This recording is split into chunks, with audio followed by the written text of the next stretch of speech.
Yeah, we tried to kill off the two penalties in the second period. I thought the game was going good back and forth, and then they got the two power play goals. And in between periods, the guys, never lost faith. I think the story was really in the third when the game was on the line. The guys blocked shots, and Johnny Sirfoss has a great chance on a 2-on-1, misses the net, comes back in the D zone and blocks the shot. Jake Gensel comes in the D zone, blocks the shot. Zahn Robbenheimer comes into the zone, block. There are Nick Seeler. There's 5 blocked shots in the last 5 minutes when the game was on the line. Just talking about Archie's game-winning goal, I mean, more and more. Well, yeah, you see speed and can make plays at high speed. His acceleration is probably the best in college hockey. He's not very big, but when his first 2 steps, he's gone, and then he gets in on the goaltender, makes a great move on Nagelbart. Well, and you're talking about just that first move. I mean, just the first couple of steps that he did to beat Circle and then net. I mean, that seems to be what he does anymore.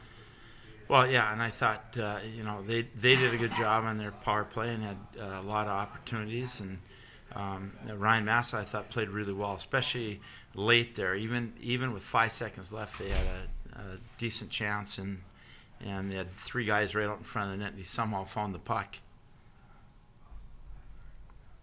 What about Friesick and Pierce looking up the game time goal? Yeah, we talked about that the other day about other guys stepping in and contributing, and certainly that the guys were all fired up to see Aaron Pierce. Was that his first goal? Yeah, first college goal, and he buried it. It was a great shot and a good play by Perizic, and I think that was maybe the difference in the first period and the second period. And the third is the first period we had our first forechecker in, but the second forechecker, Michigan did a good job on nullifying us. And after a while, I think we got 3 guys involved in the forecheck. Yeah, in the first period, it seemed like we had 1 guy in, they moved the puck, and then we were trapped. But as the game wore on, I thought we did a better job. In that second period, you must have been worried a little bit about old habits starting to come back. Yeah, but we talked about it in between it again. We said, next goal wins kind of when it's 2-1. They go up 3-1 with that team, the second best team in the country. It's tough to, score 2 goals and tie them, but, you got to give the guys belief in tying them, and that's the first thing. You're not going to go out and kick a field goal, so you got to get 1 at a time. Before that game-winning goal to come with even strength, I mean, how much of that comes down to conditioning? Well, I don't know. I thought Michigan's pace and our pace, those are 2 fast hockey teams. Michigan's probably the fastest team we played this year. So they get them going. You can see why they're number 2 in the country.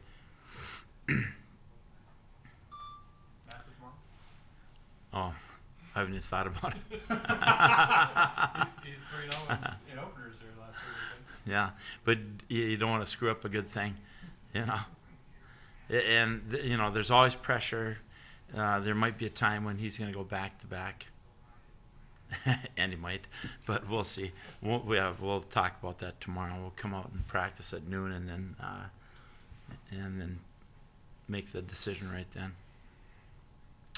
Thanks, guys. Well, I'm sorry. Go ahead. Job in the defensive zone, especially young in particular. Oh yeah, they're a good forechecking team. Obviously, big, strong, fast, talented. So, but I thought our defensemen were equally as aggressive and moved the puck real well and were strong on the puck. And without Jacob Magna. Yeah. You back tomorrow? No. Okay. Next week. Thanks, Thanks. Brock and our defense made a great play in the defensive zone. It was kind of a chip on their play. And, you get back and you get your wheels going, and Brock made a great outlet pass to me, and I kind of chipped it past the defenseman and turned my wheels on, and, I was gone. I like my speed, and when I get chances, I try not to screw things up, per se, I guess. Good. I don't have much to say other than, guys like Zahn and Gens, those 2 huge blocks, under, I don't even know how much time was left, too much. And those guys selling out like that, nothing gets a goalie more charged up than seeing that. Just pure selflessness on the ice. And, Pierce, he had a great chance on his stick, and he made it count tonight. And Arch used his speed wide and made a great play and, buried. And we settled it down in between second and third, and, we just went back to our own UNO hockey, and it pretty pleased with the result. I mean, that's a save I have to make, regardless if it's a breakaway 2-on-0 or, a 2-on-1. I have to make that save. Josh makes a great play like that. Pierce makes a great play and buries, and we've got all that momentum. And there's still a pretty good chunk of time left on the clock, and guys were hustling back. No one gave up on the play, so they just kind of forced him to make a shot. And I was fortunate to get a pad down, and nothing happened. It's tough. Obviously, that's a very, very good team. It's not an accident that they're number 2 in the country. But that being said, we know what we have in our locker room. We know how much passion and how much drive we have. So we just wanted to get out and play our style. Didn't really want to change too much, but as Ryan said, just get back to playing UNO hockey, and that's how we were successful in the third.